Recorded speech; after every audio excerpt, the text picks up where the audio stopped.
The most important problem has been the big swings in the dollar-euro rate.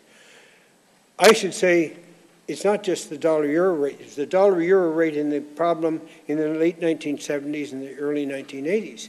The Asian crisis was a big problem between the Chinese currency after its devaluation, coupled with the devaluation of the yen. In 1995, the dollar was 78 yen. In June 1998, the dollar had soared to 148 yen.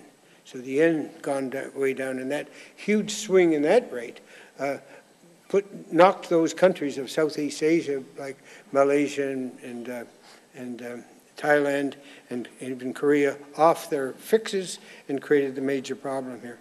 So anyway, the major problem today is the dollar-euro rate. The best approach to international monetary reform is to fix the dollar-euro rate. If the dollar-euro rate could be managed, it would be easy to form an international monetary system using, well, I jokingly call this the dollar-euro as the anchor.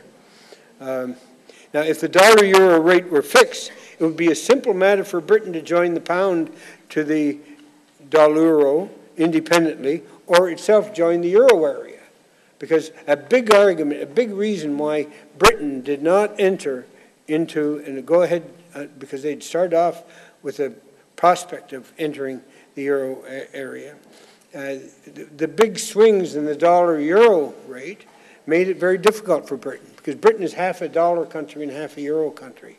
So it made it very difficult for Britain. But if you fix that rate, it would be easy for the pound. And the recent period shows that Britain got into difficulties in this last crisis, and a lot of people are thinking through that now. Now the yuan is already fixed to the dollar, so the renminbi would be in the basket automatically. It would then be a simple matter for the Japanese to fix the yen.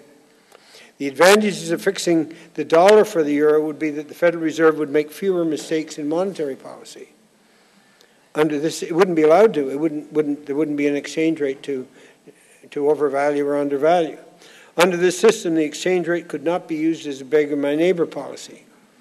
Had the dollar-euro rate been fixed, there would have been no 8-9-15 financial crisis. With the dollar-euro rate fixed, along with the $1 rate, the pound and the yen could easily join the new SDR club. Any country that agreed to stabilize to the dollar would be a potential member of the SDR club. This could include every member of the IMF. The main point is that baskets, currency baskets, the SDR is now just a basket of floating currencies.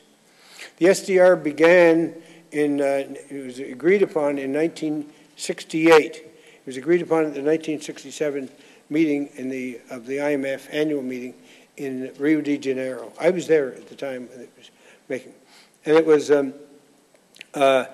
was supposed to be the embryo of a world currency, and it had a link immediately to gold. It had a gold value guarantee. $35 was equal to $35 an ounce, and 35 SDRs an ounce was the rate. The SDR came in as equal to $1 US, and the price of gold was then fixed, and the gold value was maintained for the SDR. But then about $9.5 billion were issued in the early 1970s, not enough to save the system from breaking down, too slow in acting. And then when the price of gold was set free, the price of gold being $35 up until 1971, then it went up in 1974 to $200 an ounce.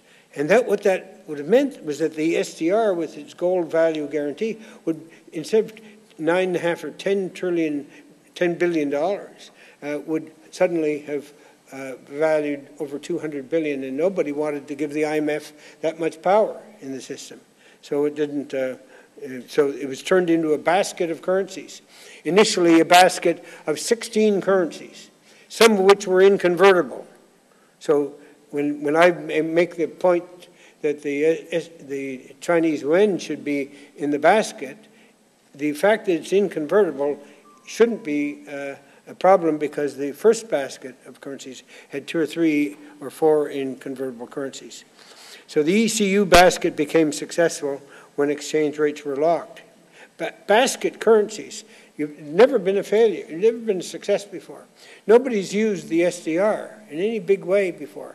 They didn't use too much the ECU, the European Currency Unit, because people would rather just take the currencies in the basket and make their own baskets as they want.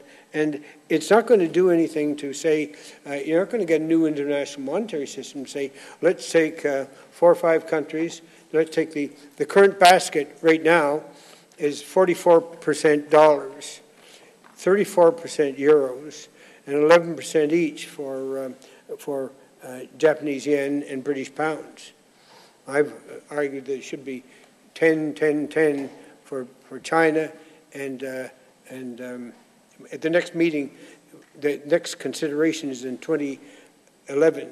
They review the contents of the basket every 5 years.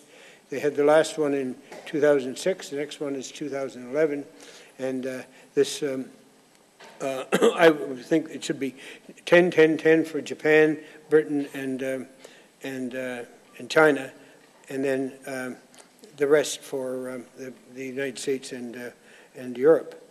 But this is, doing that is sort of window dressing. It's not going to be a substantive change in the system. Substantive change in the system would only come if the currencies inside the basket are tied together and fixed. Then it would something to be used. The ECU basket would become successful when exchange rates were locked. The same would hold for the basket of fixed rates. So the way forward depends on fixing the dollar-euro rate. If it is fixed, an international monetary system is easy to make, because you would have the dollar and euro area, which represents maybe 48% of the world economy, 45 to 48% of the world economy. It's a wonderful anchor, and it would be much better than the dollar, and it wouldn't have the big problem of the swings of the dollar-euro rate. It'd be a great anchor, but on that you can build all the other currencies you want, the emerging market countries. Any country that wanted to fix its currency to the basket could then take part and become part of the SDR. It wouldn't be a monopoly of those 2 countries. If it's fixed, an international monetary system is easy to make. You don't even need to go through a plan. It's so easy. But if it continues to gyrate, if that rate continues to gyrate as it has in the past, no global monetary system is possible.